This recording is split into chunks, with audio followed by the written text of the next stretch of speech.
Frankenstein Gaming just sent a message to me on Twitter the other day, and they said, at Run Jump Stomp, here's a question for your show. Why do you think Nintendo hasn't made more DLC for Mario Kart or Mario Odyssey? That is a wonderful question, and it's definitely something where I think Nintendo could improve upon. Well, first off, they did make DLC for Mario Kart. They just made it when it was on the Wii U. So the Wii U version shipped with 4 less cups, and I think it was 4 less characters. I could be wrong about that. Maybe it was just 2 less characters. I can't remember off the top of my head. But they had 2 DLC packs that you ended up buying that gave us all of the tracks that then when it came to the Switch, it came with all that stuff. So they did do DLC. Now, why do I think that they haven't done DLC for Mario Kart? There's a couple different reasons why they probably haven't, and I don't know which one's true. The first one might be they're just too busy and they're working on other games right now, and DLC for Mario Kart is on hold, or maybe they just aren't finished yet. Maybe they will mention something from, probably January next year. Who knows?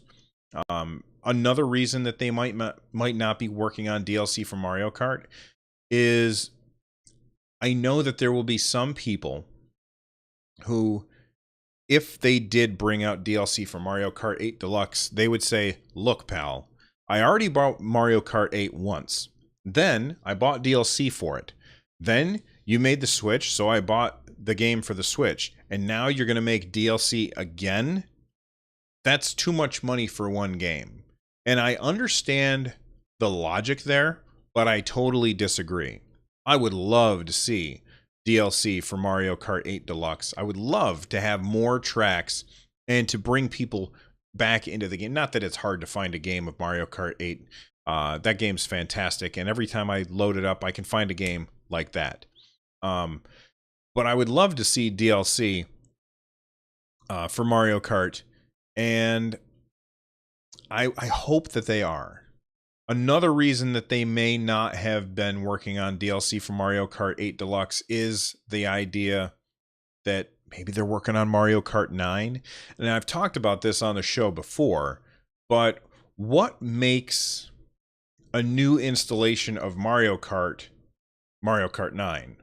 Like, the only thing that I can think of that they could really, I mean, they already go underwater. They already fly. What else? They drive on the ceiling and the walls. What else can you do in Mario Kart in order to differentiate Mario Kart 9 from Mario Kart 8 that isn't just more racers and more tracks?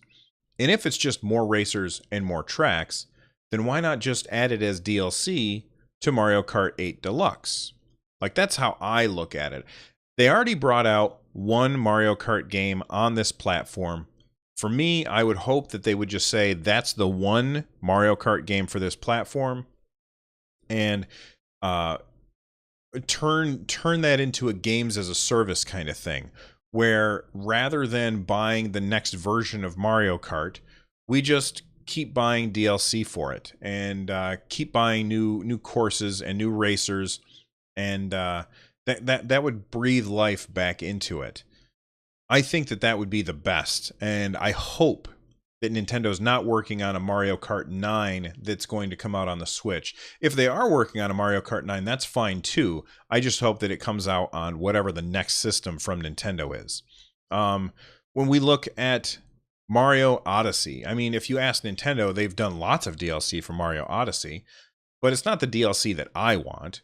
The DLC that I want is more worlds to explore. I don't really care that they're bringing out a zombie Mario for Halloween, which is okay and is cool and it definitely looks awesome, but I don't care enough about different outfits for Mario to make me want to go back into the game and farm coins to earn it.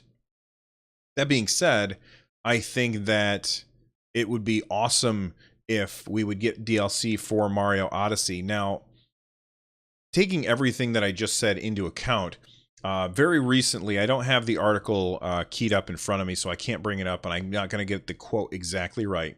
But Mr. Furukawa, the current president of Nintendo, or CEO of Nintendo, I think it's the same thing. The guy in charge of Nintendo. He recently took over back in, I think it was April, for Mr. Kimishima. He said that one of the things that they want to do is start adding more DLC to their big franchises. I think that what they've done with Mario Kart 8 on the Wii U probably did very, very well. And that's not a huge surprise to me because the content was fantastic and the price was really low. They were probably very happy with how the DLC sold for Splatoon 2. They were probably really happy with how the DLC sold for Zelda Breath of the Wild. And by looking at that stuff, it's a way for them to remonetize customers who have already bought something without adding a lot of extra work. Because every time you make a new game, you have to do so much, like you have to build the entire world. And if you can just add content to a game without rebuilding the world, then that could save you a lot of money. And it also makes it very unlikely that people are going to trade in your game. Because, like, I have 200 hours in Zelda. And if they, I know that they already, this is a bad example. Maybe I should pick something else. I've got a whole bunch of hours in Splatoon 2. I don't really play it that much anymore. I play it from time to time, and if I were somebody that traded in games, I might be tempted to trade in Splatoon 2 because it probably has a pretty high resale value, and I could probably, well, high-ish, thank you GameStop, I could probably, get some money towards some other new game that I want, rather than waiting until I have the money to buy it. The fact that they're putting out DLC for Splatoon 2 might make somebody like me say, ooh, well, maybe I want to hold off. Maybe I don't want to trade this in. And if I don't trade it in, that means there's one less copy out there in a store someplace that somebody can buy that Nintendo doesn't get any money for. Because if you go in and you buy a used copy of a game at GameStop, the developer of the game gets $0 for it. The only people who get dollars for it is GameStop. And I'm not going to talk about, the idea of trading in games and why you should or shouldn't or whatever on this podcast. But what I will say is that DLC is a way to keep people from trading in their games. It's a way to remonetize those customers. And Mr. Furukawa clearly sees what everybody else is doing in order to make sure that, or he sees what everybody else is doing to make sure that their games aren't getting traded in. And he's seeing that and saying, we should probably do that too, because it leads to a better bottom line. And at the end of the day, Nintendo's a publicly traded company, and they don't have a, they have to make their bottom line as best they can in order to keep the stockholders happy. Because if they don't do everything that they can to maximize profit for stockholders, they can be sued by the stockholders.